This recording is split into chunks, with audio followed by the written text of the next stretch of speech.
Y'all came with props.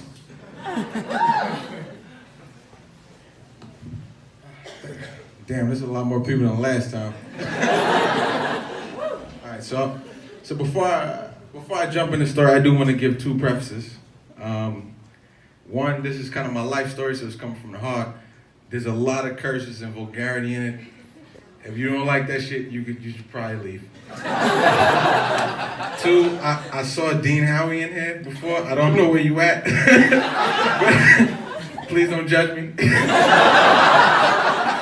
I just want to graduate.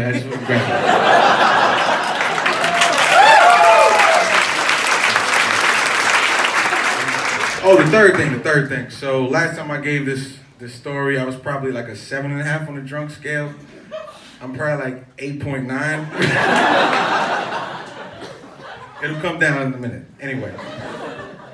All right, so this story is about the three most important men of my life. The first man is Hideo Kojima. Bet you didn't fucking expect that. Hideo Kojima is the designer for Metal Gear Solid, which is a video game I put hundreds of hours in as a child. That's gonna come into play way more relevant towards the end of the story. The second is Mr. Corey Seeley. Corey Seeley was an English teacher at my high school. I never actually had him as a teacher, but he's the only person that's actually responsible for me going to college. The third person, Kanye West. So, shit, I don't know him no more. I don't know, but that's where the story's gonna start. So for those of you that don't know me, damn, I told you I was drunk. My bad. For those of you that don't know me, my name is Michael Finn. I was born and raised in Southside Jamaica, Queens. You know what I'm saying? I was raised by my aunt and my grandmother. My mom had me when she was 15. My dad had me when he was 17. My aunt was 19, so they was like, oh, you're an adult. Hold him down. So, if you think of South Jamaica, Queens, for those of you that are unfamiliar with the area, we have three very distinct, famous residents. One, Nicki Minaj. Two, 50 Cent. Three, the rest of G Unit. So very positive role models, right? So if you can imagine growing up in an area early 2000s, as a young man without really any positive role models, you kind of get engrossed in what the music scene does, what people are doing. At the time, 50 Cent was that motherfucker. Per album, like per song in each album was at least like 10 people dying per song. You got 12 songs, that's 120 people dying per album. That's all you hear. This is all you hear, right? So if you think about how people are influenced out there, think about school kids, it's a bell curve, right? So I was a former teacher, so it kind of feels a little bad for me to say this, but they're just some actual badass kids. But it's a bell curve, right? So, fuck, what was the statistic? It was 5%? Anyway. Dean Howie, I'm sorry.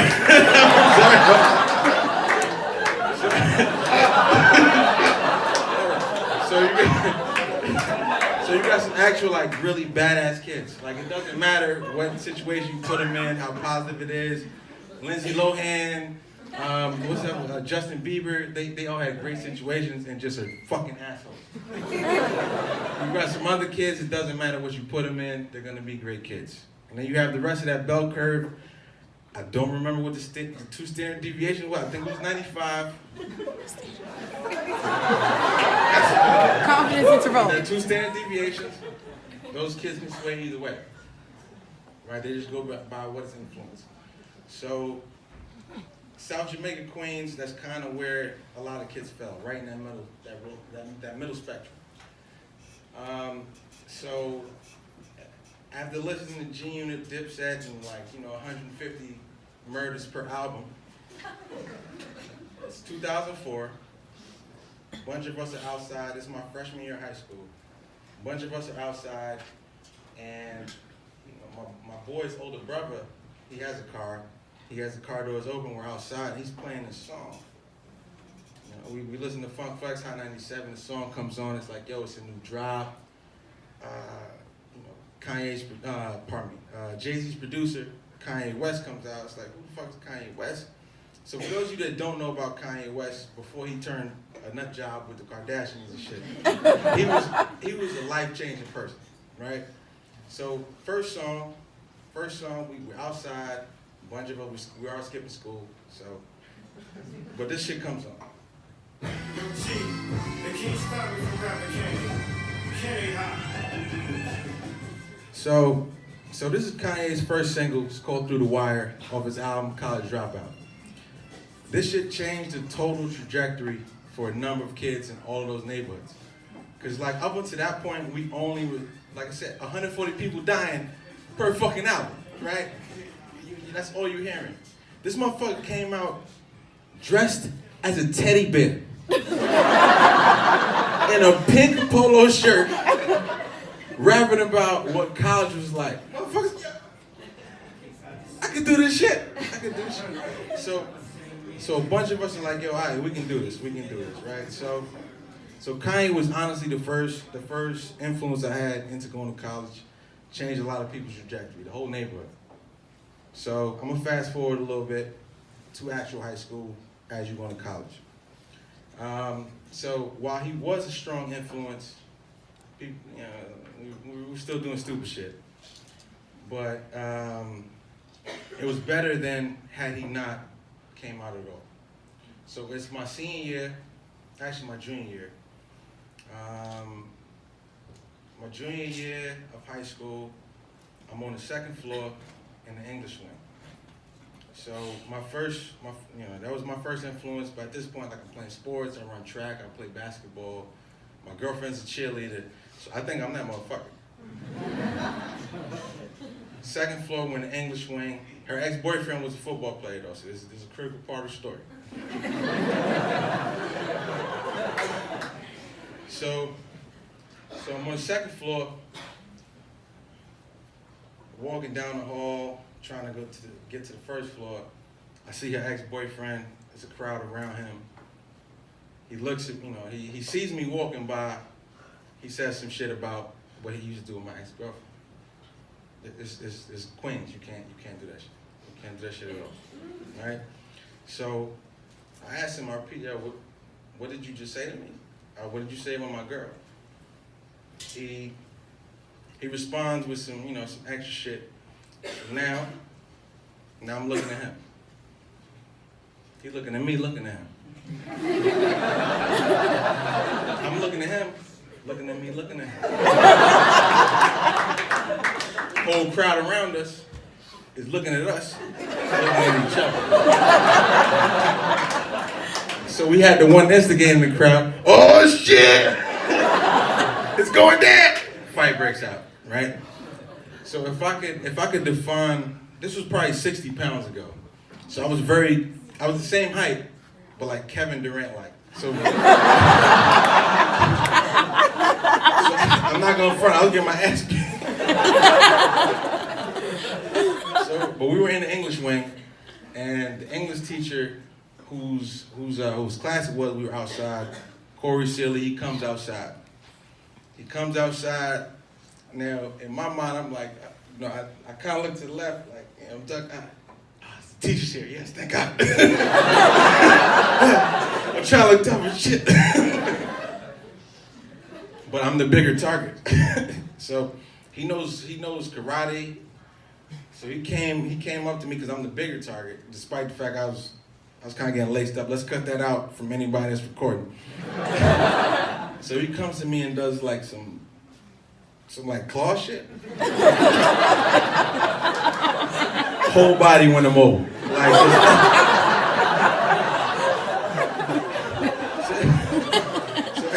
as I'm like, fuck that. He takes me, tosses me in his classroom. While the whole fight's going on, everybody in the crowd, oh, yo, this shit crazy. So now, I'm still hyped. I'm talking to Celie. Celie is like, yo, why are you so mad? Actually, again, I told you I'm drunk, so I apologize. I skipped the piece. I'm gonna go back to the piece. So for New York City public schools, they pay for you to take the PSAT. They don't pay for you to take the SAT. So, and then they circulate the grades for the PSAT to all the teachers so that they can kind of prioritize, who to give attention to. So I had one of, we're all awarding. So I had one of the higher SAT scores, PSAT scores in the class, but I also was leading the league in suspensions and detentions. So the shit just did not add up, right? So Celie was aware of who I was and was like, yo, why are you so mad, man? I'm like, yo, you mean who the fuck you said about my girl, blah, blah, blah. It's like, no. Why are you so mad? Yo, don't you teach English, bro?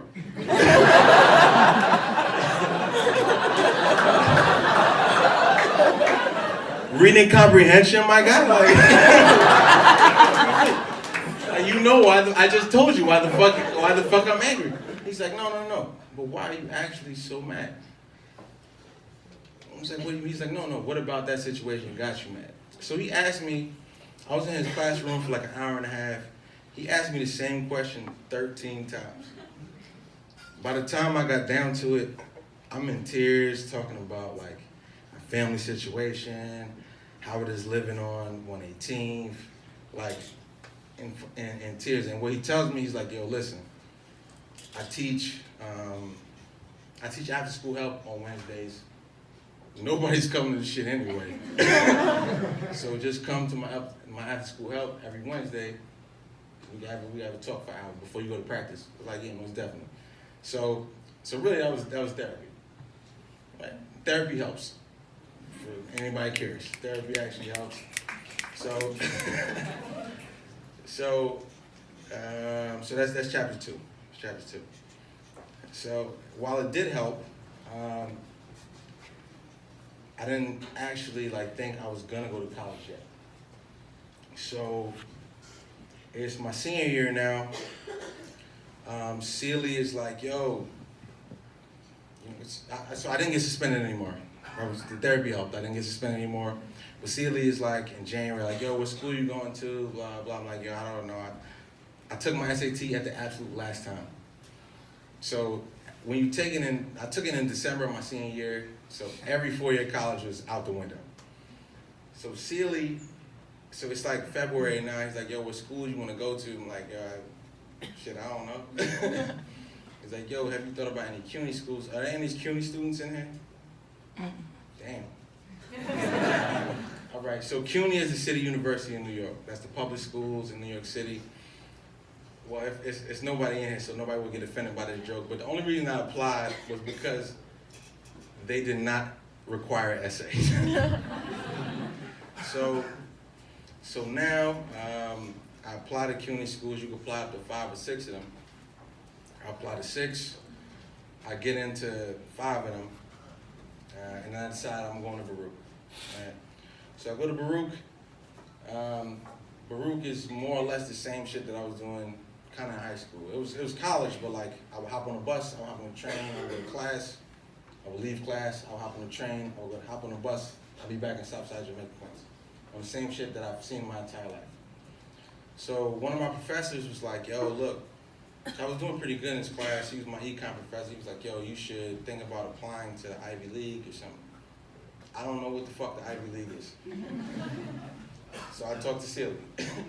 Yo, Celie, yeah, one of my professors was like, yo, you should apply to the Ivy League. And he's like, yo, what school are you talking about? So I know 3 schools in the Ivy League at the time. I know Harvard, just because Harvard is famous. I know Yale, because President Bush went there. And I know Columbia, because Spider-Man went to Columbia. Peter Parker, motherfucker. So I'm talking to Mr. Celie, I'm like, yo, all right, I'm just apply to Columbia. I'm trying to be like Spider-Man. He's like, yo, I really don't think that's I really don't think that's a decision you should make based off a comic book. Have you looked into anything else? So it's like, okay, so like what would you suggest? He's like, where would you like to be? I was like, I want to stay in New York because like I'm the only like actual adult male in my family. I need to stay in New York. So he's like, yo, all right, look into Cornell. I had no idea what the fuck that shit was. Exactly. So end up visiting Cornell, applied to Cornell. They had a very obscure personal statement, which was like, tell us about yourself. Which to y'all looking at it like, yo, that shit was weird as fuck to me. It's like, you have no idea what the fuck am I gonna talk about. So I talked to Celie right after I got the show. I was like, yo, the essay just says like, tell me about yourself. Like, what should I talk about? He's like, yo, talk about what you're passionate about, man. So, I play a lot of video games. I'm nice. I'm nice at these games, right? So it's like, yo, I'm ranked in Call of Duty. My sniper game is immaculate. He's like, yeah, man, I don't think you should write about that, but like, fuck it, if that's what you're passionate about, go ahead and pursue your dreams. Like, all right, cool. So this is what I write about for the essay. All right? So let's fast forward to chapter 3. Chapter 3 comes. I already applied to Cornell.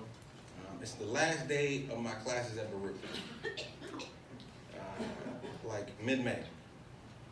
Something is telling me, like, yo, before you go to class, like, you should wait. Like, I see the mailman down the block. I'm like, all right, let me just wait for this man. He comes back, he's 3 houses down. I got the Kanye playing and shit, whatever. He comes 3 houses down, 2 houses down, 4 houses down, my house. The mailman comes, he looks at me.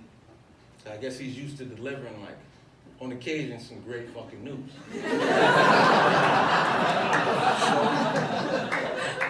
So man, he got his headphones in too. Like, he pulls up in the shit, like, all right.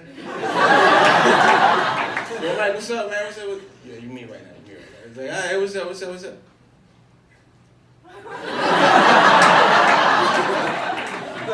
Like, I just handed you like a menu, but the shit he handed me was like, it was a thick ass envelope, and in my mind, I'm like, there's no way they told me fuck off. Yeah,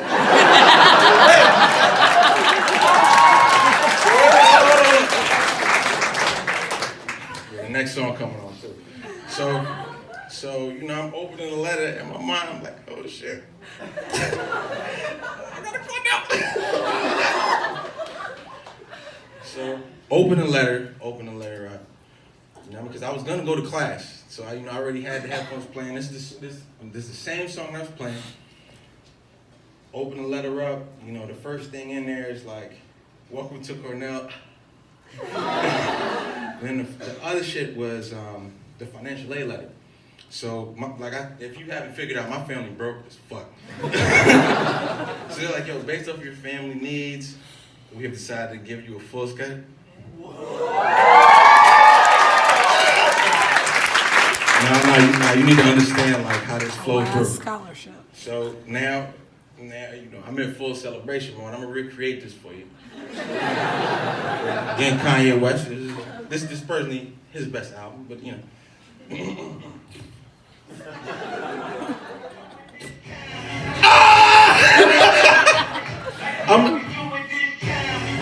Yo, in my mind, I'm like, oh my God, I just got no fucking Ivy League fucking school.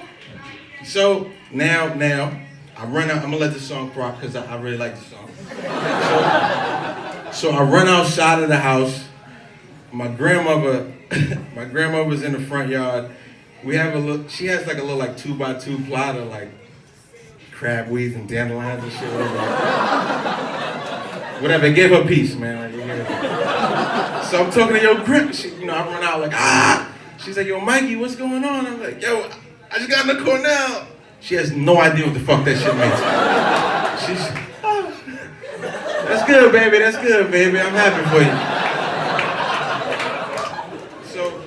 So now I'm running up and down the rest of the block, like full sprint. You know, people. So, it's a mixed block. So a couple people are on their porches, like, damn, Mike fucked up, man. We thought he was gonna make it, man. He on that shit.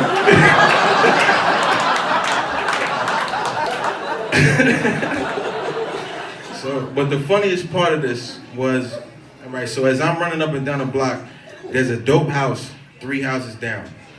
The dudes are outside, and then they see me running up and down the block, right? So, just before y'all even think of this as a scary part of the story, it's not. Like, they were on a basketball team with me. Like, I know them. So I'm running up and down the block. They're looking at me like, yo, Mike, what's going on? I'm like, yeah! I'm gonna go down, nigga! Oh, shit! You going to culinary school?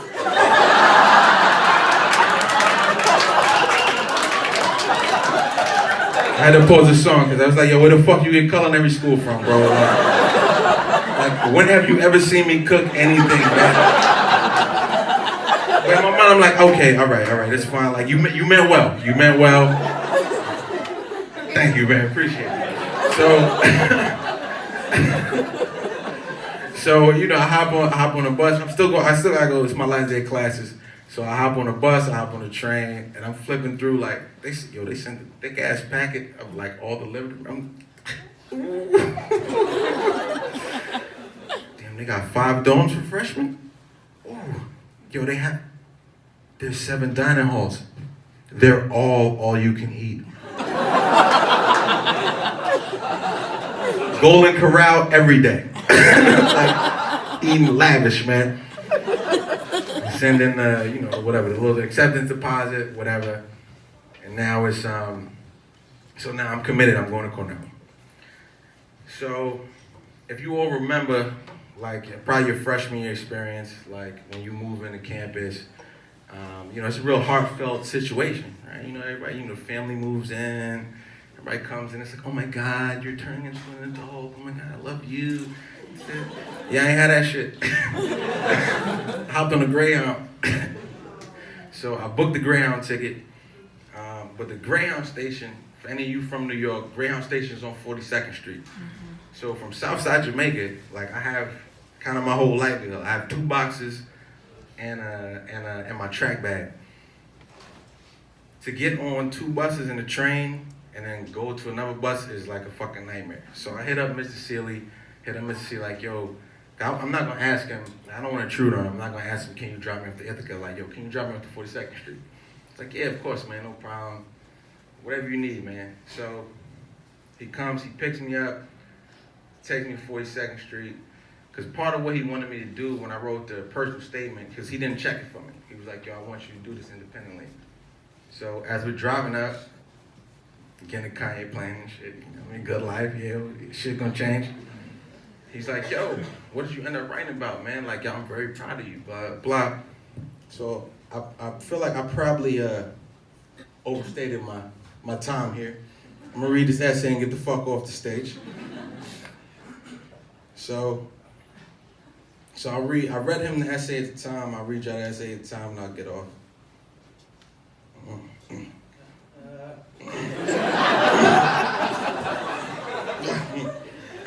I told you I was 8.5 drunk. I was like 7.5 last time. I apologize. So, all right.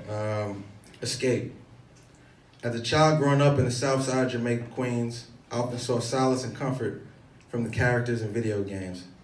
They are my vices in a sense. Their worlds, dramas, and stories were far removed from my day-to-day reality, and I became enamored with the grandiose fantasies that they portrayed. My mother had me at age 15, and being a teenager, still caught up in the allure of her youth, hastily dished me off to my grandmother so that she can continue to live her life. The biggest consistency I knew in my life was change. My grandmother was unemployed. My grandmother was unemployed, and we moved from attic to attic, basement to basement, and room to room at our friends and other random family members' homes.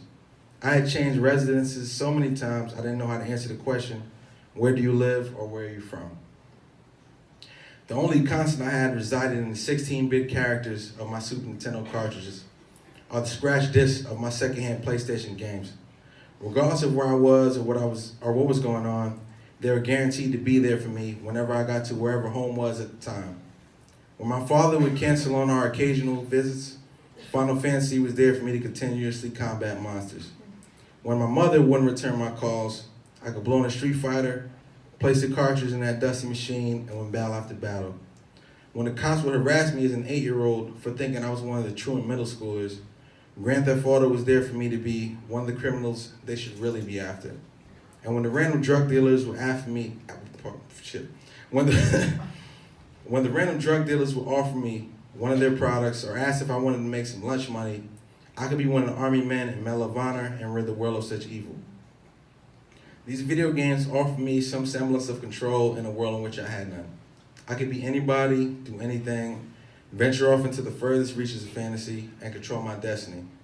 It took me a while before I realized the issue with this, though, that destiny was not real.